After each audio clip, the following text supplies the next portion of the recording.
Lucamus Prime here, so it's time for another Star Wars movie review today, guys. And today I'm going to be reviewing not a live action Star Wars movie, but this time an animated Star Wars movie, which is Star Wars The Clone Wars, a movie released in 2008, directed by Dave Filoni, and now I'm going to review this movie. So, for some strange reason, guys, this movie gets a lot of hate from people. I don't know why it gets so much hate, but yeah, to be honest, guys, I don't really hate it at all. I think it's very enjoyable, very good movie. In my ranking that I did, last year, I placed it, in between Attack of the Clones and the Solo movie.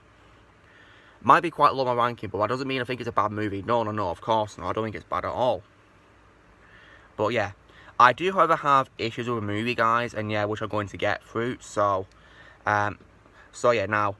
So what's the movie about? So this movie begins, of course, with a battle of Christophsis, of course, and it's revealed that the Separatists have kidnapped Jabba the Hutt's son, and they're planning to frame the Republic for it in a bid to turn Jabba over to a Separatist to join them, which would be very dangerous because Jabba the Hutt is a very dangerous crime lord. So yeah, it's quite dangerous, really, isn't it? Really, and it's orchestrated by Count Dooku and Jabba the Hutt's uncle, Zero the Hutt. And so while Anakin Skywalker and his newly assigned apprentice Ahsoka Tano attempt to deliver a child back to Jabba, Obi-Wan Kenobi and Padme Amidala lead separate investigations to uncover Dooku and Zero's plot. So this movie was released in 2008, and it is the lowest grossing Star Wars movie to date, but to be honest, guys, I don't think it's bad, really. So the good things about it, so one thing this movie and, of course, the subsequent show of the same name do better than the 2003 show by Genndy Tartakovsky is the animation. I think the animation being in 3D and not in 2D was definitely a big improvement. It looked really good. And, yeah. And throughout the years, of course, the animation has improved, and yeah. But it was really good in this movie, though, to be honest. Holds up pretty well, considering it was in 2008. Another good thing as well is the music. I do like the music by Kevin Kiner, because many of the music in Tartakovsky's 2003 show wasn't, brand new music. Most of it was usually music taken straight from movies by John Williams. But yeah, Kevin Kiner does a very good job with the music, of course. He's very good, at directing the orchestra to he preserves the same kind of tone of music as John Williams did when he's directing, his orchestra. I mean, I think it might be an orchestra that does the music, maybe. But yeah. Still, though, he does an amazing job with it. I love how he preserves the sound of it sound like an orchestra, like John Williams' music does. And another thing as well is I do also like several aspects of the voice cast, guys.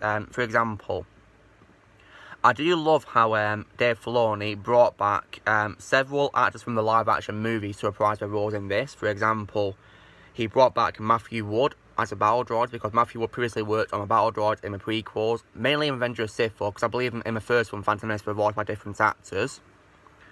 And of course, Matthew would later be involved in the show itself as General Grievous and many other characters as well, as the battle droids. He also brought back Samuel L. Jackson, reprising his role as Mace Windu from the prequels, and also Anthony Daniels returned as C-3PO as well. Not really surprising, because he'd done lots of voice over C-3PO. And of course, he brought back the legendary Sir Christopher Lee as Count Dooku, rest in peace. It makes me sad rewatching this film, because this was his final appearance as Count Dooku before he passed away at the age of 93 on the 7th of June 2015, 7 years after this film was released. Yeah. Not exactly, though. It was like, a few months, because this was in August, it wasn't exactly 7 years. So yeah, rest in peace, Sir Christopher Lee. And in this role, he was fabulous as Dooku in this animated film. Absolutely brilliant. His performance was extraordinary, really great as always. I can't imagine anyone playing Count Dooku better than Sir Christopher Lee.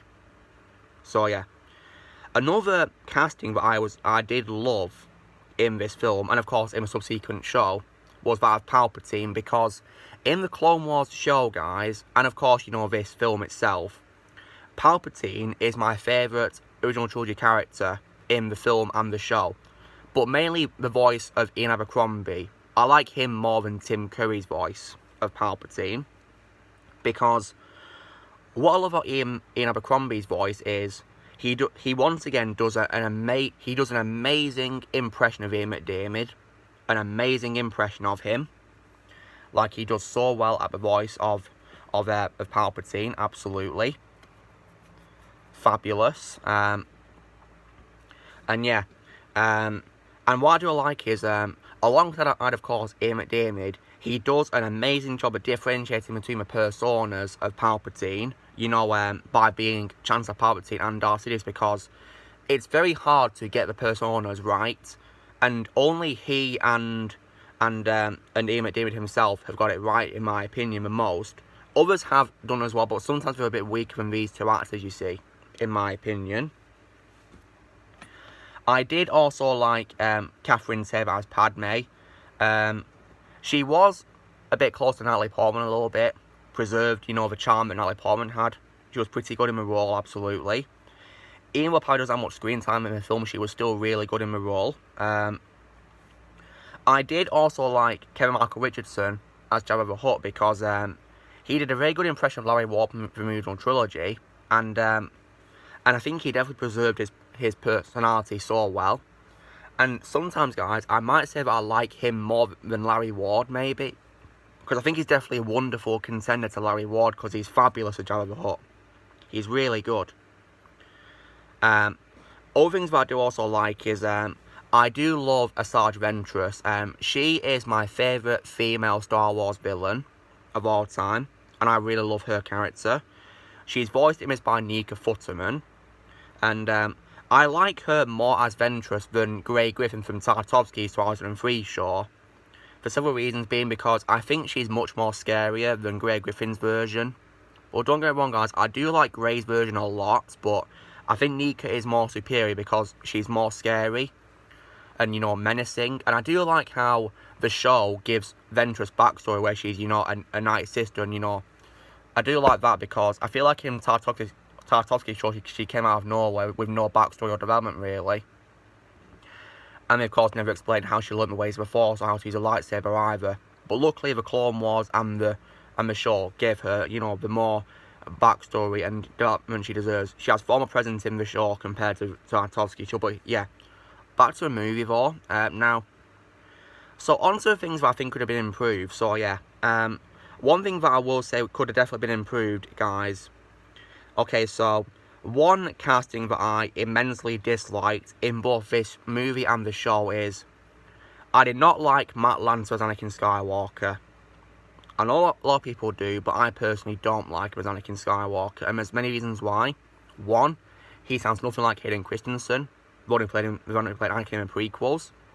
And another reason is because he always sounds so angry all the time. Even when Anakin's not angry, he sounds angry. And that's not what Anakin's character is, because Anakin is supposed to be really calm and friendly, you know. The polar opposite of who is going to be destined to turn to a dark side to later, you know, Darth Vader.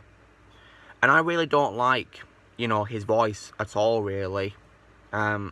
It's like, in a voice capacity reaction, I give him a thumbs down for this, yeah. I think Matt Lucas, who played Anakin in the early 2000s, you know, video games, and Tartakovsky's show, was more superior, because he sounded much more close to Hayden, very close indeed, and he wasn't angry all the time, because he portrayed Anakin like how George wanted Anakin, you know, George Lucas wanted Anakin to be played, you know. I always hope the live action performance is to high standards, guys, in Star Wars, because that's what the creator of Star Wars wanted, you know, George Lucas, so yeah. In the visuals and prequels, that is, yeah. Because that's what the creator wants. So I hope the live action performance is to high standards. Now, on to James Arnold Taylor as Obi-Wan Kenobi. He does reprise his role from Tartakovsky's 2003 show. But I don't like how he got new direction to not do an impression of Ewan McGregor, but to do his own thing, where his voice is basically a fusion of Ewan McGregor's voice and Sir Alec Guinness's, and I don't really like that, because in the timeline, this is before Revenge of the Sith, so Ewan should still, you know, be the voice of Obi-Wan Kenobi. Obi-Wan should still sound like Ewan, because he's Ewan, he's not Sir Alec Guinness yet. So, I don't really like that, to be honest, guys. And Tom Kane as Yoda. He's alright, he's not like a bad choice for Yoda, but he sounds different in this compared to the early 2000s content. Like, you can hear more of his natural voice accent coming in a little bit at times, and yeah. And now, on to Dear Bradley Baker as the clones. I do think he's better than Andre Soglioso from the Tartakovsky show when it comes to the New Zealand accent like Tom Morrison, but I don't like how he gave the clones personalities because, you know, they're clones. They're supposed to be exactly the same as each other. I mean, guys, if you don't believe me, rewatch Attack of the Clones in the Camino Factory scene because Prime Minister Lama Su said very clearly that the clones are obedient and they're programmed to follow all orders with no hesitation. Yet, in this film and the show, you know, they do have personality and they, you know, they're not really obedient, which, you know, I didn't really like, guys, and yeah. When it comes to sound like Tamar Morrison, the accent could need a bit of work and, you know, more close because Tamar Morrison has like a more hoarse voice than, you know, D. Bradley Baker. But D is my second favourite voice for the clones after Tamar because I've got to give him praise for talking to himself, you know, for 7 seasons worth of content, really. And of course, in a Bad Batch as well. So yeah, I've got to give him credit for that, absolutely. You know, it's a good time to talk to yourself a lot, yeah, as different characters. And also as well, when it comes to, you know, Samuel Jackson as Mace Windu now, of course, he was still great as always as Mace Windu. No one will play Mace Windu better than Samuel Jackson, but I don't like how he didn't have much screen time because Mace Windu only has like a minor supporting role in this film, guys. Like, it's a bit of a shame that, you know, they brought back the man himself who played him from the films, but he doesn't have much screen time, so yeah, what a missed opportunity that was, so yeah. The same could also be applied to C-3PO as well. And one thing that's also pretty annoying is the continuity, guys, because they never established in the TW continuity when 3PO got his gold plating, you know, because in Attack of the Clones he was grey, and then, you know, in Revenge of the Sith he got gold plating. They never explained. Tartakovsky, of course, you know, showed the transition, you know, because we see 3PO wearing a cloak and he takes it off to reveal he's got gold plating, which he revealed was given to him due to his services to Padme. Sadly, in this movie, they never explain how he got the gold plating, sadly. And now, another thing that also I didn't really like was, I don't like how it's confirmed that this movie takes place in the exact same year Attack of the Clones happened. You know, I think it's 22 BBY in the timeline. So, I don't understand why Anakin and Obi-Wan Kenobi have different hairstyles to have it in Attack of the Clones, right? Because Anakin should have, you know, his short hairstyle from Attack of the Clones, and Obi-Wan Kenobi should have his long hairstyle. And I also don't like how, I mean, Tartakovsky showed us Anakin becoming a Jedi by having his ponytail cut off by Yoda, but sadly, this movie and the show didn't show that, sadly. What a shame. And I don't really like his hairstyle, to be honest, guys. Thankfully, in Series 7, he does have the hairstyle that Hayden had in Revenge of the Sith, so I'm glad that happened. And as for Obi-Wan Kenobi, you know, like I said, I wish I had his long hairstyle, because if I directed the Clone Wars, guys, you know what I'd have done? What I would have done is, I would have, I'd have Obi-Wan Kenobi have long hair in the first 4 seasons until he gets it cut off to be in disguise as Rhaegar Hardeen.